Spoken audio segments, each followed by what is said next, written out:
On des oreilles, on a tout dit.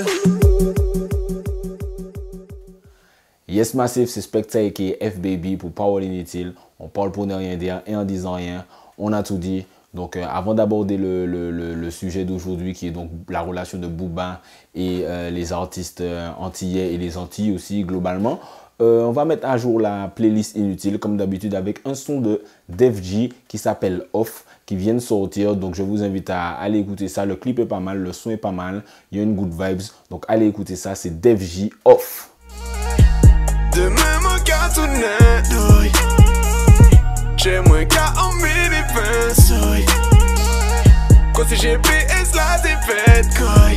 Logiquement c'est ouf, moi c'est ouf. Logiquement c'est ouf, charmant c'est ouf. Logiquement c'est ouf, moi c'est ouf. Logiquement c'est ouf, charmant c'est ouf. Donc dans les récents épisodes de Parole Inutile, je parlais notamment du son, je crois que j'en ai parlé 2 fois, du son de Psych intitulé Timalerie. Donc le son est sorti, le clip est sorti une fois, a été supprimé, ensuite il est revenu sur YouTube, c'est exactement la même version du clip. Donc on ne sait toujours pas pourquoi il avait été supprimé la première fois, mais en tout cas il est revenu. Et il y a, donc c'est un featuring avec Gato Dabato, et il y a Booba présent dans le clip, ce qui m'a amené à ce sujet parce que ça fait encore une fois où Booba s'allie du coup à la culture urbaine antillaise. Donc c'est pas rare pour les rappeurs français de s'allier à la culture urbaine antillaise. On pense notamment à Niska qui aime beaucoup dire Bougan moins et qui aime, désolé au moins de 18 ans, il aime aussi dire le mot coquet, désolé c'est pas moi, c'est Niska. Les artistes de rap français viennent faire des clips ici. On pense notamment à l'épisode de La Fouine dans Veni Vidi Vici ou Nino dans le son, j'ai oublié le nom du son, mais par contre je me souviens de la polémique où il avait bloqué l'autoroute. J'ai d'ailleurs fait une vidéo dessus. Certains rappeurs français sont d'ailleurs d'origine antillaise comme Doc Gineco, qui est de parents guadeloupéens si je dis pas de conneries, AP du 113 de Guadeloupe également. Jamatic du groupe Negmaron, donc à la base Negmaron ils étaient 3, il faut savoir, et Jamatic était présent sur le tube Lève-toi, bats-toi des Negmaron. Avant de faire sa carrière en solo, il a notamment fait le son Je lui ai offert la lune, elle voulait le soleil, pour ceux qui connaissent, j'étais en CM2 quand c'est sorti, très très bon son. Donc voilà, et Booba je pense que c'est l'un des artistes de rap français qui dédicace le plus les Antilles, notamment dans, je crois que c'est, je sais pas si c'est Daniel Sam ou un autre. Non, c'est pas Daniel Sam, c'est un autre où il dit je vais faire ce clip avec Chris Macari de Madinina. Et au fond, en bac, au lieu de dire 972, il dit 971. Donc il a un peu confondu Madinina, Guada, mais c'est pas grave, Booba ou Jassav. Il dit notamment voyage de boule en boule, mon crack vient de la Martinique. Donc c'est pas une dédicace très glorieuse, mais c'est une dédicace quand même. Il dit Timal en nous aller dans Maître Yoda. Donc voilà, il dédicace pas mal la Martinique. Donc je me suis dit que j'allais un peu analyser son rapport avec les Antilles dans cette vidéo par rapport au son de Psych qui vient de sortir. Donc pour moi, Booba, donc bien sûr il y avait des Antillais qui connaissaient Booba avant l'album Westside, mais l'album Westside marque un gros moment, un gros tournant, non seulement dans la carrière de Booba, mais dans l'acceptation de Booba aux Antilles. Au moment où l'album Westside sort, c'est vraiment un gros raz-de-marée. Alors je parle pour moi en Martinique, mes frères guadeloupéens me diront si pour eux aussi, mais quand cet album-là sort, pour moi ça change pas mal de choses.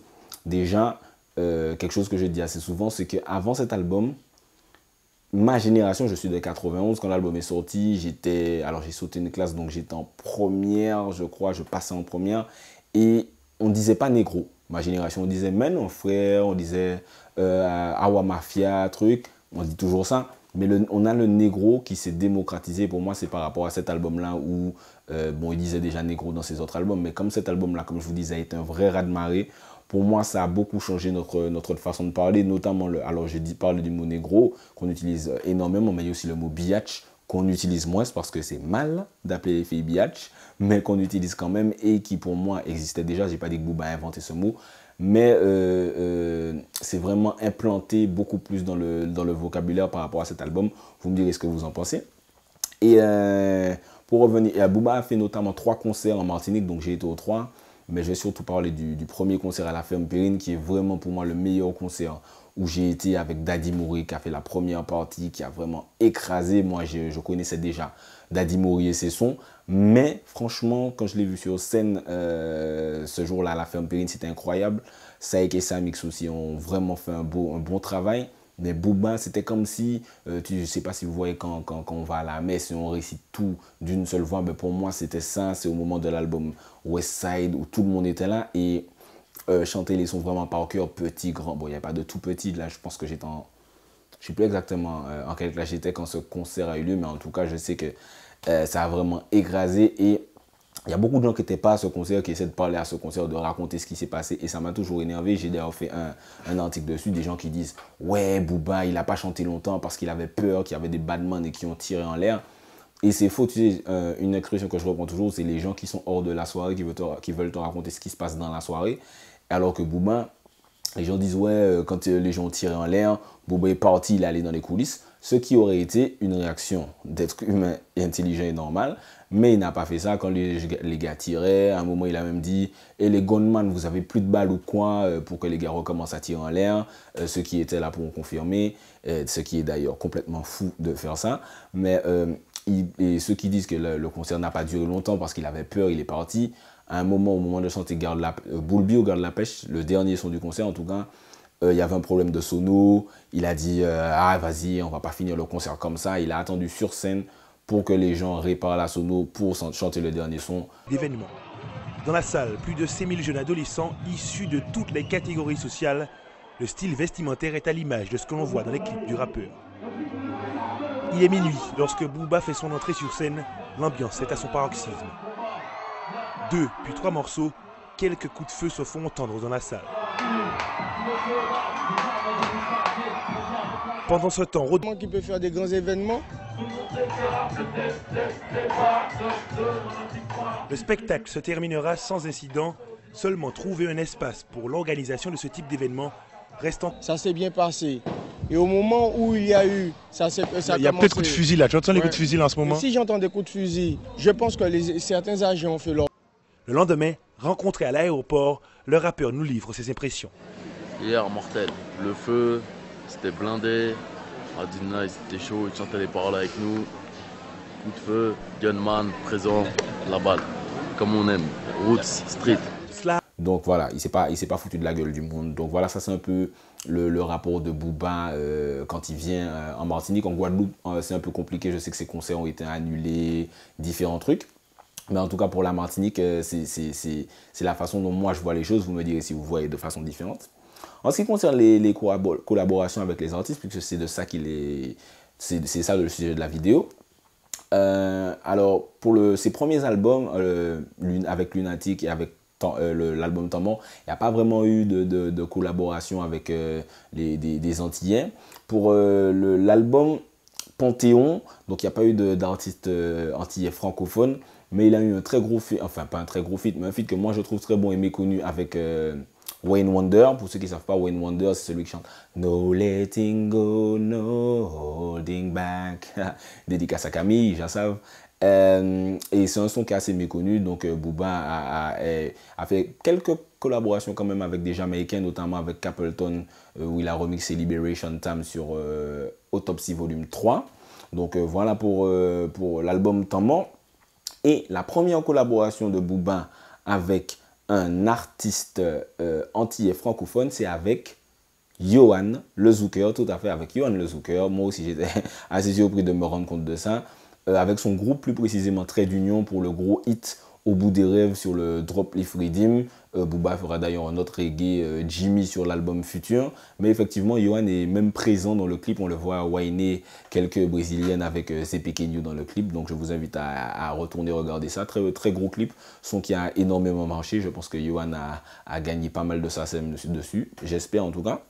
La deuxième collaboration avec un artiste antillais est aussi très surprenante. C'est avec... alors c'est pas pour une collaboration, c'est avec Ridla. Mais en tout cas, Ridla avait fait un remix du classique Mauvais Garçon qui était l'intro de West Side. Et Booba avait pris ce remix qui était sorti, je crois même sur Calotte Lyrical, il me semble. Et il l'avait mis sur Autopsy Volume 2. Donc moi, j'étais pas super fan. J'étais pas super fan de ce remix. Ridla faisait un fast style un peu, on est bad. J'étais pas spécialement fan, je trouvais pas que ça collait à Ridla. Il y avait déjà Lieutenant qui faisait des fast styles à ce moment-là, Daddy Mori qui en faisait déjà avant et pas mal d'artistes pareil. Enfin.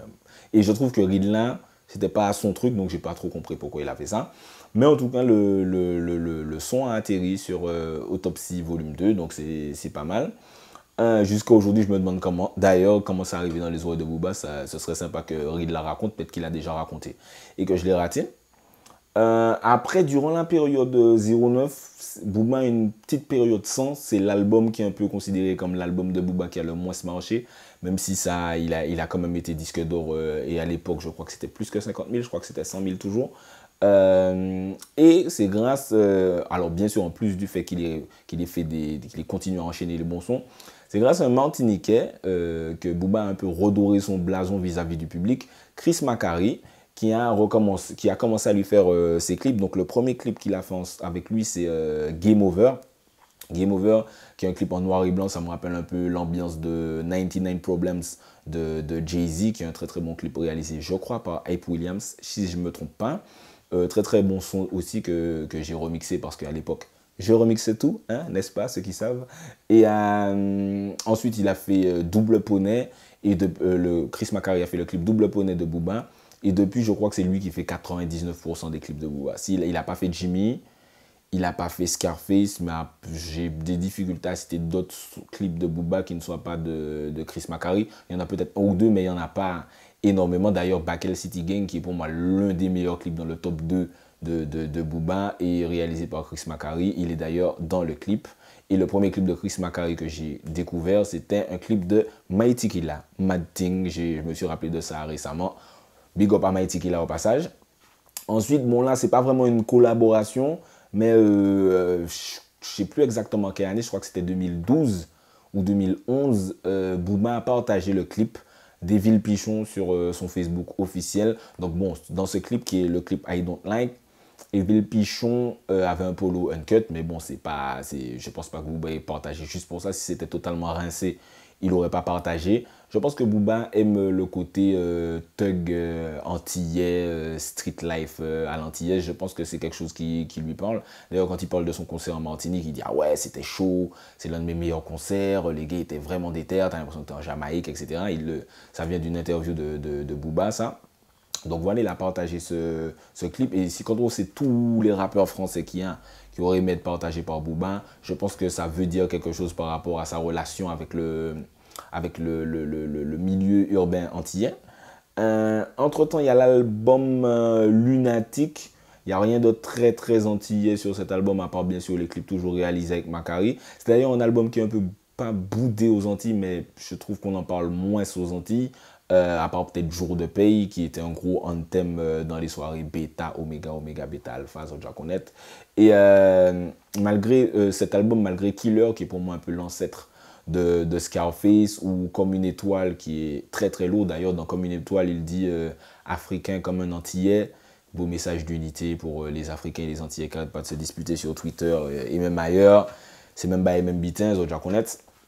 Donc voilà, rien de très antillais. Ensuite, il va tourner ce qui est son premier clip aux Antilles, je crois, qui est A4 pour la mixtape du même nom. Donc c'est un clip très polémique puisqu'il y a des gens, il y a des armes à feu, il y a les gars des chiens Larry dans les clips. Donc il y a des gens qui, je crois, vont se retrouver soit en garde à vue, soit incarcérés, je sais pas, par rapport à ce clip-là, puisqu'ils apparaissent armés dans le clip alors qu'ils avaient déjà des antécédents, ce qui n'est pas très malin. Je dis ça assez souvent, c'est pas forcément la faute du rappeur. Il faut aussi savoir ne pas se mettre dans certaines situations quand on est déjà dans certaines situations. Donc voilà, c'est un moment qui marque encore le parcours de Booba aux Antilles.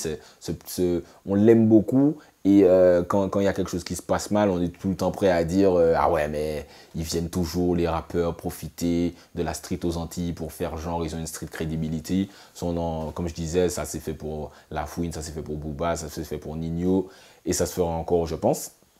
Ensuite, pareil sur Futur et la réédition de Futur, il n'y a rien de très très antillais sur l'album. D'ailleurs, ça aussi, c'est un album qui est peut-être un peu boudé aux Antilles, je crois pas qu'on connaisse, globalement, je parle du public antillais, trop de sons de cet album par cœur, que c'était des gros hits.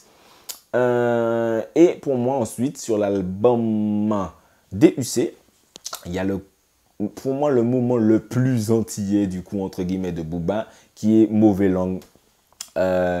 Refrain en créole, premier couplet en créole avec Bridjating. D'ailleurs, Bridjating, je crois qu'il est guadeloupéen, si je ne me trompe pas. Et il y a des moments de son couplet qui, moi-même, qui parle créole, je ne comprends pas. Mais son refrain est super efficace. Mauvais langue. Je pense que Booba lui-même, il a dû entendre ce son, il a dit, ah ouais, il a piraté, entre guillemets, le son de Bridjating. Lui a dit, bon, alors, donne-moi ce son-là, ce sera sûrement un album terminé. Et voilà, le clip dans une cité antillaise, en Guadeloupe. Le clip, c'est littéralement un clip de trap antillais de Booba. C'est littéralement ça. Il y a Gucci ici dedans. C'est au moment où il buzzait un peu, Gucci ici me semble. Il y a Lutin qui est, je crois, du coup de la section criminelle, les bandanas violets là en Guadeloupe. Voilà, c'est un gros moment antillais pour Booba. Et d'ailleurs, dans le clip, quand il raconte, il dit ouais, quand on va de ghetto en Guadeloupe et qu'on boit pas mal de rhum, effectivement, dans le clip après, on est beaucoup plus free. Et on voit bien qu'il danse, il prend son pied dans le clip, il tourne sur lui-même. Je crois qu'on n'a jamais vu Booba se lâcher autant dans un clip que dans Mauvais Langue, du coup. Et quand il le chante en live, par exemple, je crois qu'il y a un live à Bercy sur YouTube où il chante Mauvais Langue et voir tout le public qui ne parle pas créole, du coup, chanter Mauvais Langue, ça fait quand même chaud au cœur quand on est antillais. Même si c'est pour dire rien à foutre que tu crèves, rien à foutre que les autres qui est mort. Je crois que c'est ça que ça veut dire parce que je comprends pas forcément tout ce que Bridjating dit, comme je disais. Ça fait super plaisir. Donc voilà, c'est un gros moment sur un album de Booba. Le clip, il a, je crois, 10 millions de vues. Donc c'est cool. Et ensuite, il y a la période Nero-Némésis. Donc sur la période Nero-Némésis, il y a un rapprochement instagramique, périscopique et simplement artistique entre Booba et Kalash. Du coup, Kalash qui commence à bien exploser en France. Donc il a fait 4 croisés, il a fait donc, les clips de chansons du Mouaka et de Laisse Brûler sont réalisés par Chris Macari. Donc les deux sont martiniquais, il y a un qui taffe avec Booba. Donc je crois Kalash avait déjà rencontré Booba en Martinique selon ses interviews pendant ses concerts. Et je crois que c'est via Chris Macari qui se sont check et que machin, un truc, ils ont commencé à taffer ensemble. Donc ensuite, il y a eu la période Bendo où Kalash a vraiment eu son premier hit, entre guillemets, en France, même s'il en aura des plus gros après. Et c'est le premier artiste, je crois, antillais à avoir Booba sur son album. Et je crois que c'est le seul pour le moment. Il a même Booba 2 fois sur son album, en sachant que la seule personne qui a eu Booba 2 fois sur son album, il me semble que c'est Mala. Mala qui est vraiment comme ça avec Booba. Donc ça veut aussi dire que Booba, il a non seulement apprécié le talent de Kalash, mais il apprécie la culture antillaise pour se dire je vais aller 2 fois sur l'album de Missy. On sait que Booba, c'est pas un gars qui va en y bas en bas quoi. Sachant que Booba, par exemple, Booba, Damso a 2 albums.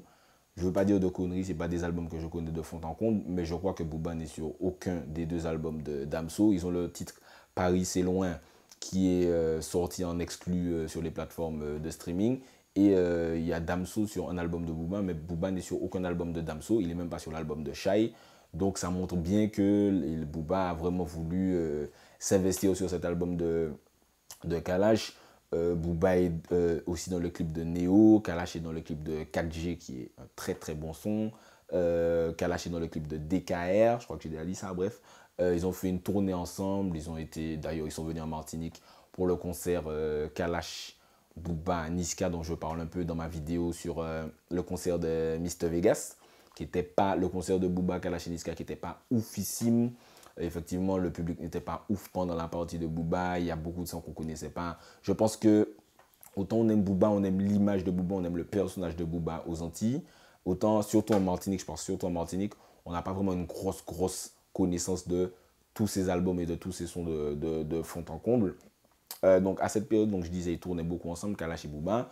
Tout le monde pensait, d'ailleurs même Wikipédia pense toujours, si vous regardez sur la page de Wikipédia, tout le monde pensait que Kalash était signé sur le label de Booba qui est 9-2i, mais il n'a jamais été signé sur le label de Booba. Il traînait juste ensemble, il était proche de l'équipe, mais il n'a jamais été signé sur le label. D'ailleurs, il a créé son label Mwakamoun, qui est dans la même maison de disques que le label de Booba 9-2i. Donc, ils sont tous les deux sur Capitol, ce qui a sûrement facilité pas mal de feats.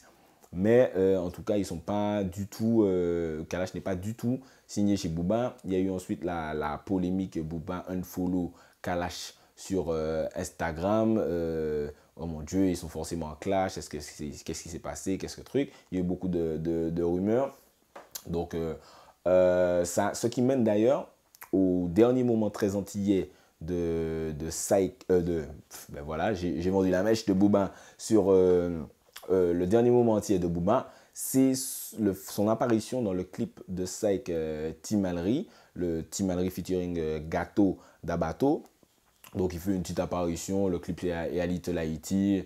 Je pense que Booba traîne assez souvent à Little Haiti, il est dans pas mal de clips de rappeurs de Little Haiti. Ce qui a mené à une théorie du chaos, puisque bien sûr les théories du chaos sur les réseaux sociaux, c'est notre spécialité. La théorie est donc Booba a remplacé Kalash par Psych.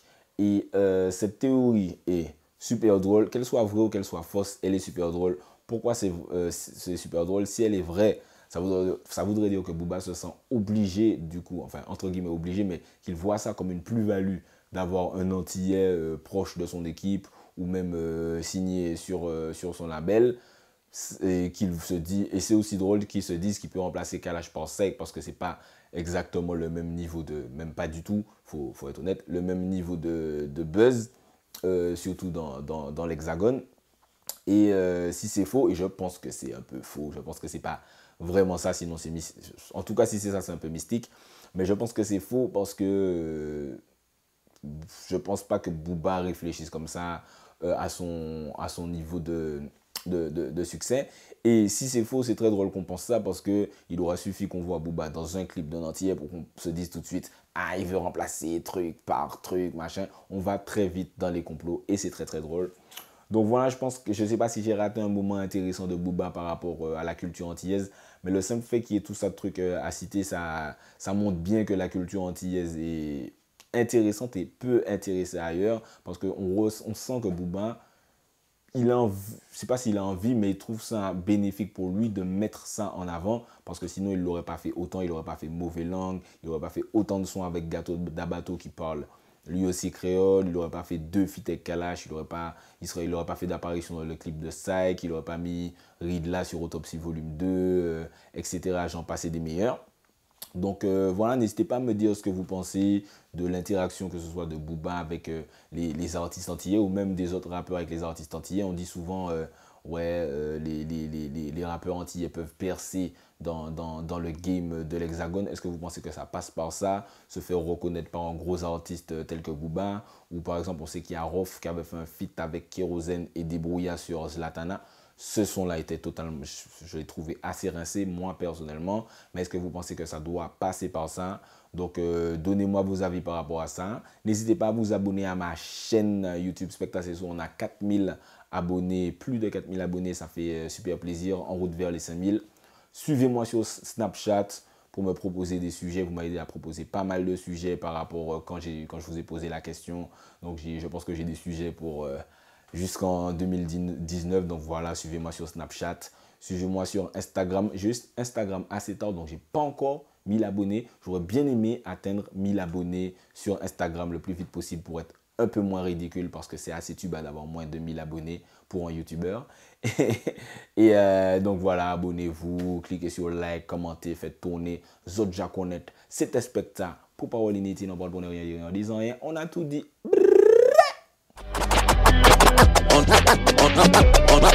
On des oreilles, on a tout dit.